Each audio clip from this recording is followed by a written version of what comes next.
ဘောလုံးဆိုတာဘာကြောင့်လူတိုင်းချစ်ကြတာလဲ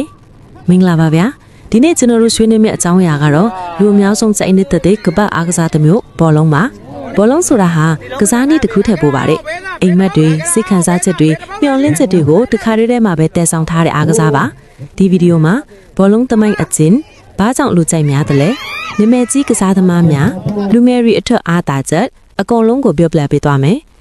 ဘောလုံးကိုခေတ်သစ်ပုံစံနဲ့စတင်ဖွဲ့စည်းခဲ့တာကအင်္ဂလန်မှာပါ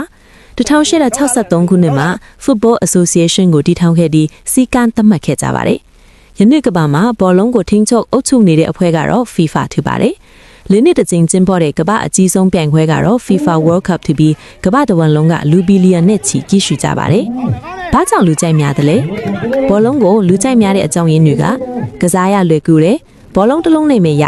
အသင်းစိတ်သက်ဒုသက်စေတယ်။စိတ်လှုပ်ရှားစရာအဖြစ်ရှိတယ်။မမျော်လင့်တဲ့အချိန်မှာဂိုးဝင်နိုင်တယ်။ဥပမာ final မိနစ်60ကျော်မှာဂိုးဝင်သွားရင်ပရိသတ်တွေဘလောက်ပျော်ကြတယ်လဲဆိုတာသင်သိပါတယ်။ဘောလုံးဆိုတာစိတ်ခံစားချက်ကိုအမြင့်ဆုံးရအောင်တင်ပေးနိုင်တဲ့အားကစားပါ။နာမည်ကြီးကစားသမားများကမ္ဘာနာမည်ကြီးကစားသမားများထဲမှာလီယိုနယ်မက်ဆီခရစ္စတီယာနိုရိုနယ်ဒိုကီလီယန်အမ်ဘပေတို့လိုကစားသမားတွေကအိမ်မက်တွေကိုလက်တွေဖြစ်အောင်လုပ်ပြထားတဲ့လူတွေပါ။ဥပမာမက်ဆီကငယ်ငယ်ကကျမ်းမာရေးပြဿနာရှိခဲ့ပေမယ့်စ조사အားထုတ်မှုနဲ့ကမ္ဘာအကောင်းဆုံးဖြစ်လာခဲ့ပါတယ်။ဒါကြောင့်ဘောလုံးကလူငယ်တွေအတွက်မျှော်လင့်ချက်ပေးနိုင်တဲ့အားကစားပါလူငယ်တွေအတွက်ဘောလုံးရဲ့အကျိုးကျေးဇူးဘောလုံးကကိုယ်ခန္ဓာကျန်းမာရေးကောင်းစေတယ်အသင်းလိုက်အလုပ်လုပ်တတ်စေတယ်စိတ်ဓာတ်ခိုင်မာစေတယ်စိတ်ဖိစီးမှုလျှော့စေတယ်ဘောလုံးကစားတဲ့ကလေးတွေမှာစီးကန်းရှိလာတယ်အောင်မြင်ခြင်းစိတ်တိုးတက်လာတယ်